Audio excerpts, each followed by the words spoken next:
అతడు ఈ ఉత్తరాన్ని ఎందుకు రాశాడో 1-4 అధ్యాయాల్లో సమస్త మానవాళి నిరీక్షణ లేని నిరాశలో చిక్కుకుపోయి ఉన్నారు అనే ప్రధాన అంశాన్ని ఎక్కడ్నుండి తీసుకున్నాడో చూశాం.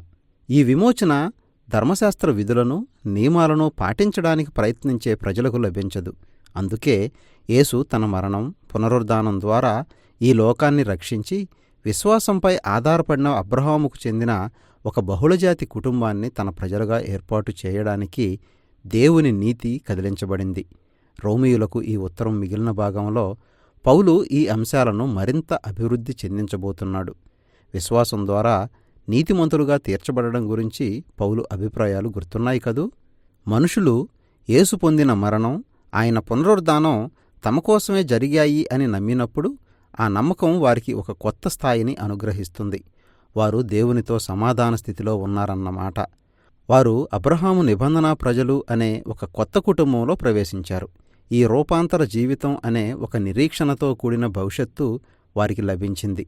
ఇప్పుడు ఆ వాస్తవం ఏ విధంగా మన ఉనికిలోని ప్రతి రంగాన్ని రూపుదిద్దించబోతుందో పౌలు మనకి వివరించబోతున్నాడు.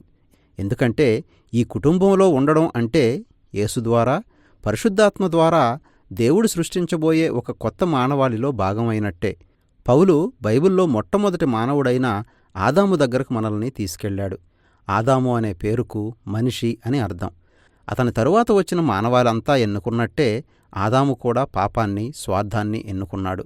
కాబట్టి మనం మరణానికి నడిపించే పాప స్వభావానికి దాసులమై ప్రతి ఒక్కరూ దేవుని తీర్పుకు గురయ్యాం.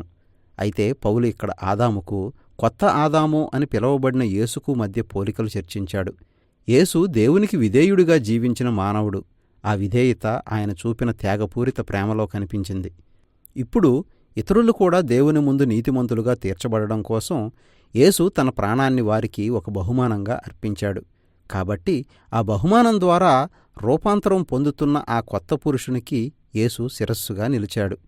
ఈ సత్యం మనల్ని 6వ అధ్యాయంలోకి నడిపిస్తుంది. యేసును ఎన్నుకొని ఆయన్ని వెంబడించడం అంటే తమ పాత ఆదాములాంటి పురుషుణ్ణి విడిచిపెట్టి యేసులాంటి ఈ కొత్త పురుషుణ్ణి సంతరించుకోవడం అని రోమ్లో ఉన్న క్రైస్తవులకు పౌలు గుర్తుచేశాడు. వారి బాప్తిస్మం వారి మార్పుకు ఒక పవిత్రమైన గుర్తుగా ఉంది. వారి పాత పురుషుడు యేసుతో మరణించాడు. వారి నూతన పురుషుడు ఆయనతోబాటు మరణం నుండి తిరిగి లేచాడు. కాబట్టి ఒక వ్యక్తి యేసులో విశ్వాసం ఉంచినప్పుడు అతని జీవం యేసు జీవంతో నూతనంగా మారుతుంది. ఆయన విషయంలో ఏవేవి సత్యమో అవన్నీ అతని విషయంలో కూడా సత్యాలే. ఒక వ్యక్తి యేసుపోలికలోని పురుషునిగా తన గుర్తింపును అంగీకరించి వారు దేవుణ్ణి, తమ పొరుగువాణ్ణి యథార్థంగా ప్రేమించగలిగే సంపూర్ణ మానవులుగా ఉండడానికి విమోచించబడ్డామని నమ్మినప్పుడు అది జరుగుతుంది.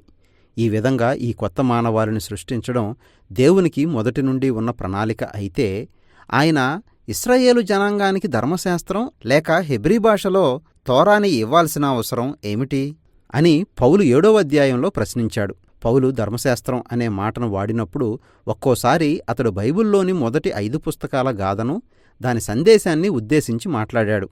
ఇతర సందర్భాల్లో అతడు ప్రత్యేకంగా ధర్మశాస్త్రంలో మోషే ద్వారా ఇవ్వబడిన వందల కొద్ది ఆజ్ఞలను ఉద్దేశించి ప్రస్తావించాడు. దీని రెండో భావం పౌలు దృష్టి దేనిమీద ఉంది అన్నదే. ఈ ఆజ్ఞలన్నిటి ఉద్దేశం ఏమిటి? ధర్మశాస్త్రంలోని ఆజ్ఞలు మంచివి. ఇశ్రాయేలు ఏ విధంగా జీవించాలని దేవుని చిత్తమో అవి బోధించాయి. అయితే ధర్మశాస్త్రం వృత్తాంతమంతా గమనిస్తే ఇశ్రాయేలీయులు ఆ ఆజ్ఞలన్నిటినీ భంగపరిచారు. కొన్ని కొత్త ఆజ్ఞలు వారికి ఇవ్వబడినా వారు ఆదాము పాపంలో కొనసాగుతూ తిరుగుబాటు చేశారు. దేవుడు వారికి ప్రత్యేకమైన నైతిక నియమాలు ఏర్పరిచినప్పటికీ అవి మానవుని పాప హృదయం అనే సమస్యను పరిష్కరించలేకపోయాయి. ఇక్కడ వైరుధ్యం ఏమిటంటే ఈ నియమాలు ఇశ్రాయేలును మరింత దోషులుగా చేశాయి. అయితే ఆ వైరుధ్యమే అసలు సమస్య. మానవుని హృదయాన్ని దారి తప్పించింది పాపమే అని స్పష్టం చేయడమే దేవుని ఉద్దేశం. ధర్మశాస్త్రం ఎంత మంచిదైనా ఆ విషయంలో ఏమీ చేయలేకపోయింది. అయితే యేసులో, పరిశుద్ధాత్మలో దానికి ఒక పరిష్కారం లభించింది అని 8వ అధ్యాయంలో పౌలు చెప్పాడు. అది ఇలా వివరించవచ్చు. ధర్మశాస్త్రంలోని ఆజ్ఞలు ఒక భూతద్దంలా పనిచేశాయి. మానవుని పరిస్థితి అనే సమస్యను ఇశ్రాయేలు ప్రజలు అనే ఒక నిర్దిష్టమైన స్థలంపై కేంద్రీకరింపజేసింది. ఇప్పుడు ఇశ్రాయేలు ప్రతినిధిగా యేసు అనే మెస్సయ ఆ పాపమంతటి శిక్షను భరించి తన మరణం, పునరుద్ధానాలతో దానిని పూర్తిగా పరిష్కరించాడు. ఆ తరువాత యేసు తన ఆత్మను తన కొత్త కుటుంబంలోకి పంపించి వారి హృదయాలను మార్చడం ద్వారా వారు యథార్థంగా దేవుణ్ణి, పొరుగువారిని ప్రేమించాలి అనే ధర్మశాస్త్ర నియమాలను పూర్తిగా నెరవేర్చేలా చేశాడు. ఇంకా మనం ముందుకు వెళ్తే దేవుడు మనల్ని నూతనపరచడం అనేది తన సృష్టినంతటినీ విమోచించి నూతనపరచడం అనే సంపూర్ణమైన పనిలో మొదటి మెట్టు. తద్వారా ఆయన దానిని ఎక్కడైతే తన ప్రేమ అత్యున్నత స్థానం పొందుతుందో అలాంటి స్థలంగా చేస్తాడు. 1 నుండి 8 అధ్యాయాలు అన్నీ కలిపి ఒక అంశం గురించిన ఒక దీర్ఘమైన చర్చగా మీరు గమనించవచ్చు. అయితే అది మరికొన్ని ప్రశ్నలను లేవనెత్తింది. ఇదంతా దేవుని ఉద్దేశం అయినప్పుడు యేసును తమ మెస్సయ్యగా అంగీకరించని సాటి ఇశ్రాయేలీయుల పరిస్థితేంటి? ఈ గాథ వారి పట్ల దేవుని వాగ్దానాలను ఏ విధంగా నెరవేరుస్తుంది? యేసు తమ మెస్సయ్య అని నమ్మని తన సాటి ఇశ్రాయేలీయుల విషయంలో తన వేదనను వ్యక్తపరుస్తూ పౌలు 9వ అధ్యాయాన్ని ప్రారంభించాడు. అది పాత నిబంధన నుండి ఇశ్రాయేలు చరిత్రను సమీక్షించేలా అతన్ని నడిపించింది. కేవలం ఇశ్రాయేలు జాతికి చెంది భౌతికంగా అబ్రహాము సంతానానికి చెంది ఉన్నంత మాత్రాన అది ఒక వ్యక్తిని దానికదే ఎన్నటికీ నిబంధనా కుటుంబంలో నిజమైన సభ్యుడిగా చేయలేదు.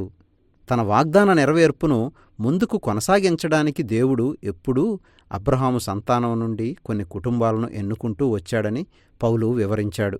ఆ వాగ్దాన శ్రేణి ఇప్పుడు ఎవరైతే యేసును వెంబడిస్తూ ఉన్నారో వారి ద్వారా కొనసాగించబడింది. చాలా కాలం నుండి అబ్రహాము కుటుంబానికి చెందినా చెందకపోయినా ప్రజలు దేవుని చిత్తాన్ని తిరస్కరిస్తూ వచ్చారని అతను గుర్తుచేస్తున్నాడు. ఇశ్రాయేలీయులు బంగారు దూడను పూజించిన సంగతి, ఫరో తన హృదయాన్ని కఠినపరుచుకున్న సంగతిని మనకు గుర్తుచేశాడు.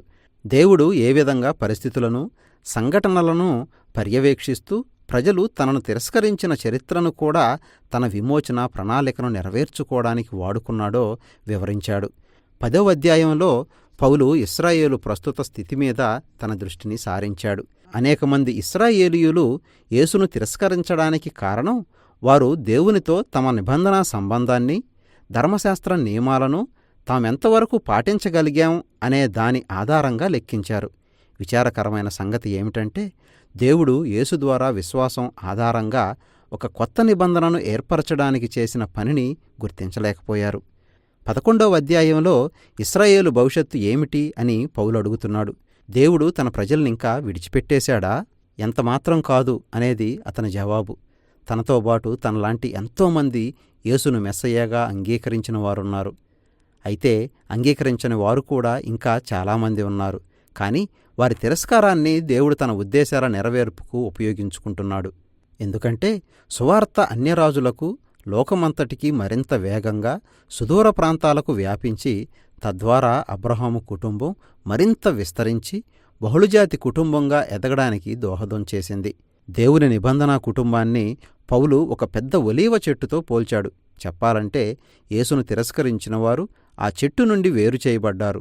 ఇకపోతే ఈ అన్యజనులు ఆ కొత్త నిబంధనా కుటుంబం అనే చెట్టుకు అంటుకట్టిన బయటి కొమ్మలు.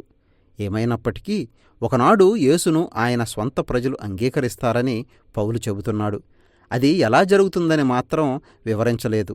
పౌలు కేవలం దేవుని స్వభావంపైన, ఆయన తన నిబంధనా ప్రజలను ఎన్నటికీ విడిచిపెట్టనని చేసిన వాగ్దానంపైన నమ్మకం పెట్టుకున్నాడు. ఇది మనల్ని ఈ గ్రంథంలోని చివరి భాగం అయిన 12 నుండి 16 అధ్యాయాల్లోకి నడిపిస్తుంది. ఇంతవరకు మనం చూసిన ప్రస్తుతమైన చిత్రాన్ని గుర్తుచేసుకోండి. యేసులో తమ విశ్వాసం వలన యూదులు, అన్యులు కూడా ఇప్పుడు ఏకంగా అబ్రహాము కుటుంబంలో, అంటే దేవుని ఆత్మచేత రూపాంతరం చెందుతూ ఉన్న ఆ కొత్త మానవాళిలో చేరారు. ఇదే తన ప్రాచీన వాగ్దానాలను దేవుడు నెరవేరుస్తున్న విధానం. అదొక్కటే యూదు క్రైస్తవులు, అన్య క్రైస్తవులు క్రీస్తు సంఘంగా ఏకం కావడానికి సమంజసమైన స్పందన. 12 నుండి 13 అధ్యాయాల్లో ఈ ఐక్యత తమను తాము ప్రేమకు, క్షమాపణకు అప్పగించుకోవడం వల్లనే సాధ్యమవుతుంది అని అతడు వివరించాడు. ప్రతి ఒక్కరూ తమకున్న విభిన్నమైన సామర్థ్యాలను సంఘంలోని ప్రతి ఒక్కరికి సేవ చేయడానికి ఉపయోగించడంలో ఆ ప్రేమ కనిపిస్తుంది. అందులోనే దీనత్వం, క్షమాపణలు కూడా ఇమిడి ఉన్నాయి. ఈ విధంగా వేరువేరు జాతుల గుంపులు, సంస్కృతులు యేసులో ఏకమైనప్పుడు కలహాలు రావడం కూడా సహజం. తీవ్రమైన కృషితో కూడిన క్షమాపణతో, సమాధాన పరిచర్యతో వాటిని అధిగమించగలుగుతాం. ఈ విధంగా వారు క్రైస్తవ్యంలోని గొప్ప లక్షణాలు ప్రేమ ద్వారా దేవుణ్ణి ప్రేమించమని, నిన్నువలే నీ పొరుగువాణ్ణి ప్రేమించమని ధర్మశాస్త్రంలో చెప్పిన అత్యంత గొప్ప ఆజ్ఞను నెరవేర్చగలుగుతారు. 14 నుండి 15 అధ్యాయాల్లో పౌలు రోమా సంఘంలో జాతి సంబంధమైన విభజనలను సృష్టించిన కొన్ని అంశాలపై తన దృష్టి నిలిపాడు. అవి యూదుల ఆహార నియమాలు, సబ్బాతు గురించిన వివాదాలు. ఈ ఆచారాలు ఒక వ్యక్తిని యేసు కుటుంబంలోని వాడా కాదా అని నిర్వచించేవి కావు అని పౌలు చెప్పాడు. ప్రజల్లో ఇలాంటివి సాంస్కృతికంగా ప్రాముఖ్యమే అయినా తప్పనిసరి కాని అంశాలపై విభేదించినప్పుడు వారు ఎదుటివారి విభిన్నమైన ఆలోచనలను ఎలా గౌరవించాలో నేర్చుకోవాలి. ఆ విషయంలో ప్రేమ వారిలోని విభేదాలను మాన్పి యేసు కుటుంబాన్ని ఏకం చేస్తుంది. ఈ గ్రంథం ముగింపులో పౌలు మొదటిగా కేంక్రియా సంఘంలో ప్రాముఖ్యమైన నాయకురాలు ఫీబేను ప్రశంసించాడు. ఈ ఉత్తరాన్ని వ్యక్తిగతంగా తీసుకువెళ్లి మొదటిసారి రోమా సంఘాల్లో పైకి పెద్దగా చదివిన ఆధిక్యత ఈమెకే దక్కింది. చాలా కాలం నుండి తాను చూడలేకపోయిన విశ్వాసులందరికీ అతడు శుభాకాంక్షలు తెలిపాడు. ఇదే ఈ గ్రంథం ముగింపు. అక్కడక్కడా ఉన్న కొన్ని వాక్యాలను వెదకి చూపిన మాటల వివరణ చూసిన మీకు ఈ ఉత్తరం ఎంత భావగర్భితంగా ఉందో అర్థమైందని భావిస్తున్నాం. రోమాపత్రిక నుండి మనం నేర్చుకునేది ఇదే.